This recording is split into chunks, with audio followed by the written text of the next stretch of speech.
Ha guys, let's get more news about Warriors, but first don't forget to subscribe and leave your like. MMB bets how to wager maths versus dubs. The Dallas Mavericks returned Bayside to take on the Golden State Warriors after both teams fell short of a trip to Vegas for the NBA Cup, while the Warriors fumbled away their semi-final ticket in the final moments of their game against the Houston Rockets. The Mavericks were never really in it versus the Thunder. A glass half full perspective is okay with the loss. Yes, the pro-Thunder faction got louder, but there may be some benefit to all the front-running this early in the season. Dallas has always performed better as the team stalking in the standings rather than leading the way. Just ask Dirk about his MVP season. The Warriors just broke the seal on the NBA trade season by acquiring journeyman point guard Dennis Schroeder to replace Anthony Melton after a season-ending injury. While things on the court may change a bit for Golden State as they look for more off the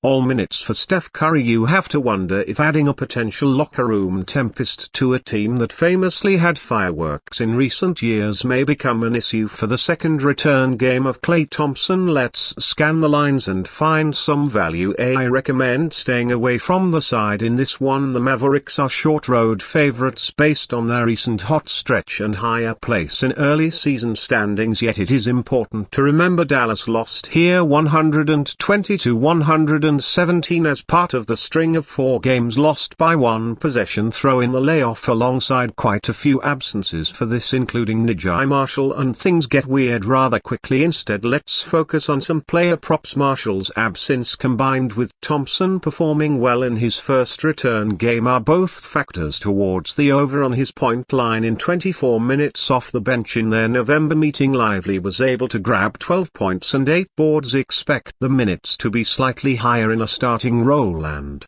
around the same production, if not a bit better. Take star power and sentimentality out of it, and the Mavericks miss Washington when he is not in the lineup more than any other player based on results alone. He returns after a battle with the great locker room plague of late 2024 to feature prominently in the rebounding numbers of this contest. How the Sacramento Kings can emulate the Golden State Warriors. If you asked a random fan who they would rather be this season between the Golden State Warriors and Sacramento Kings, most people would quickly choose the Warriors. After all, they are 14-10 and 5th in the Western Conference, while the Kings are 13-133rd and 12th in the standings. Still, even the Warriors have been struggling of late, going 4-7 in their last 11 after starting the season 10-3. A big reason for this is that after losing to Anthony Melton for the entire season with a torn ACL, their Warriors have struggled in their non-Steph Curry minutes. This is evident by the two-time MVP touting an on-off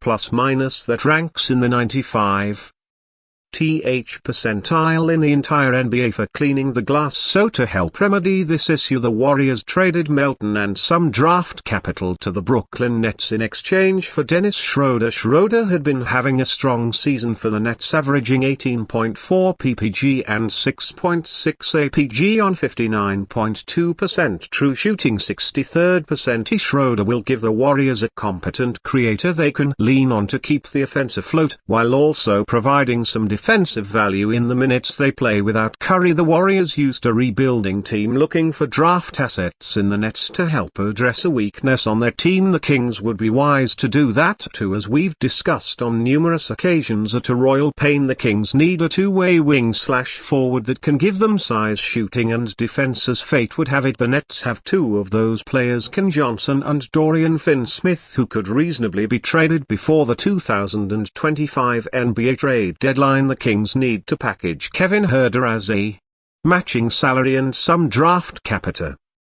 Whether that be a first-round pick or multiple seconds, and grab one of those two forwards. More than likely neither of those additions would vault the Kings into title contention. However, at the very least, getting a bigger, more confident upgrade over her, especially if they can get Johnson, will help the Kings be more competitive in the West. Who knows, maybe they'll even be better than the Warriors if they follow in their footsteps. NBA rumors: Warriors the only reported Jimmy Butler suitor with realistic trade path. Every season there are a few stars around the NBA that are right at the center of trade rumors throughout the season until they end up actually getting dealt. That person this year is Miami Heat forward Jimmy Butler, who has been linked to several teams over the last few weeks, including the Golden State Warriors. Now it turns out that the Warriors may have the best chance among all of the rest of the teams to actually swing a deal for Butler, according to Mark Stein of the Stein Line League Insiders continue describe Golden State as things currently stand as the only team of the four most frequently mentioned as potential Butler suitors as having an interest in the 35-year-old that could eventually lead to some substantive trade talks. Stein wrote Houston and Dallas have not registered tangible interest in a Butler trade pursuit, while the aforementioned Suns could realistically only construct a workable offer for Butler if the Heat were willing to take on Bradley Beal. Miami, remember, had no shortage of reservations about Beal in the 2023 off-season and abruptly abandoned its interest in trading for him, then partly put off by the no-trade clause Beal's deal but also the sheer salary numbers involved. The Warriors have been linked to Butler for a long time and even reached out to the Heat about him this summer before they sent Klay Thompson to the Dallas Mavericks, according to Clutch Points NBA insider Brett Siegel. Now the Warriors have a chance to snag Butler and add him to the roster as they look to make a push in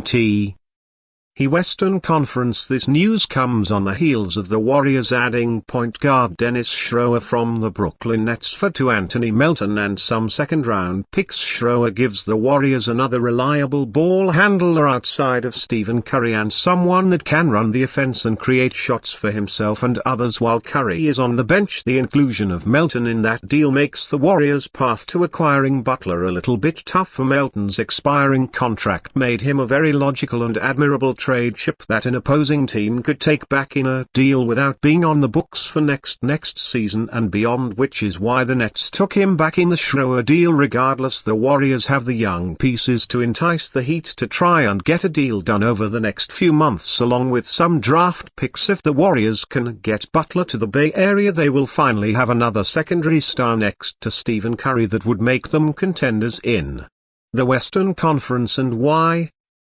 Fan, what do you think of the situation of Jimmy Butler? Leave your opinion in the comments.